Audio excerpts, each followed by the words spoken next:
Hare Krishna. So a very, very important verse today, the 15th verse of the 15th chapter of Bhagavad Gita. भगवान यहाँ बताते हैं किस प्रकार से वो सारे प्राणी मात्रों के हृदय में विद्यमान है।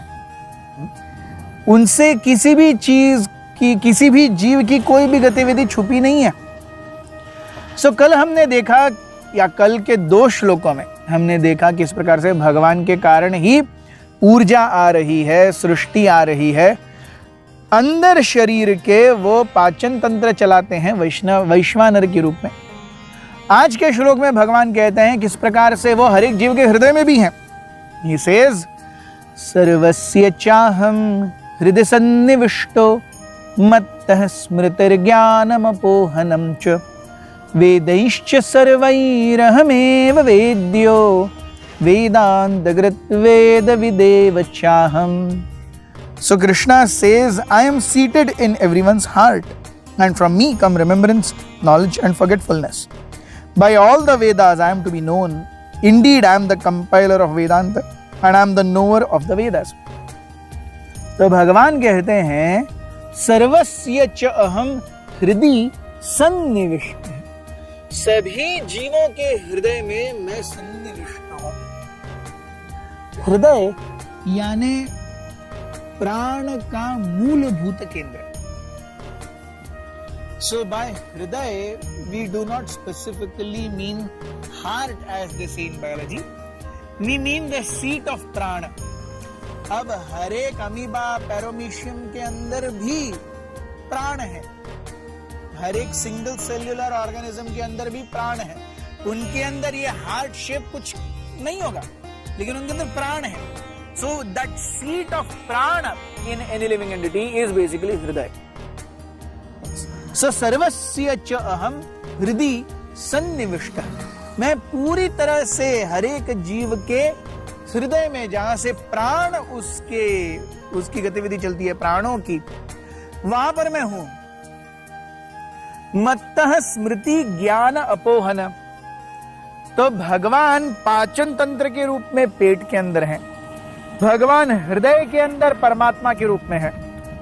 और स्मृति, मति और ज्ञान, बुद्धि भी भगवान कहते हैं मैं ही देता हूं।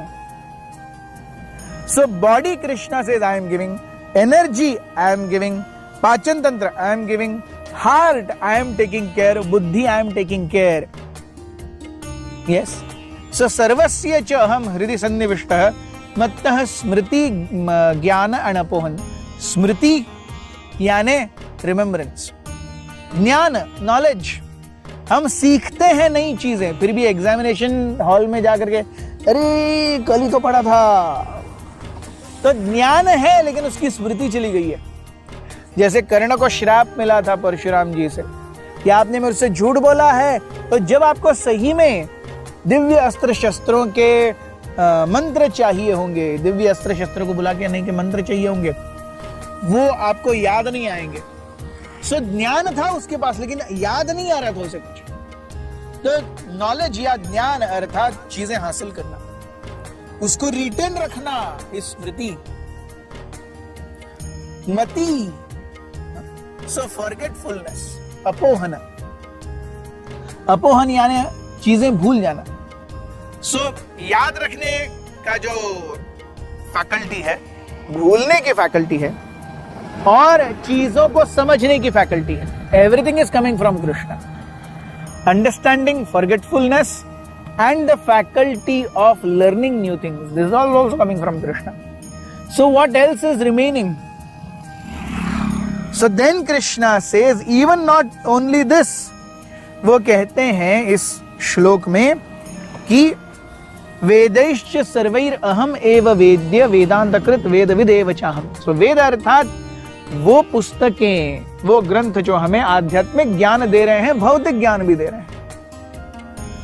सो न केवल भगवान ने इस शरीर को पालन करने की जिम्मेदारी ली है, यहां से ऊपर लेके जाने की भी जिम्मेदारी भगवान कहते हैं वो खुद ही देखेंगे।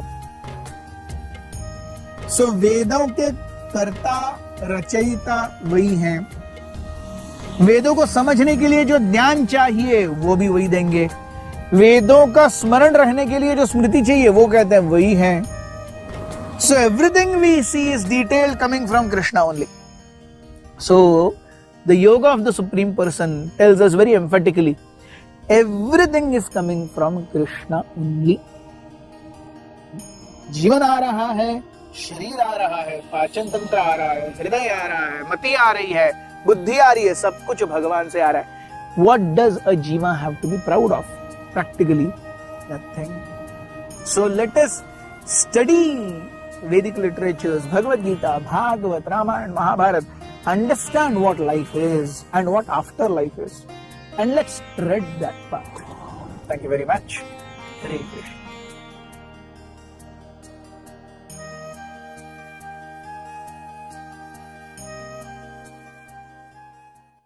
Krishna. Hare Krishna, Krishna Krishna, Hare Hare, Hare Rama,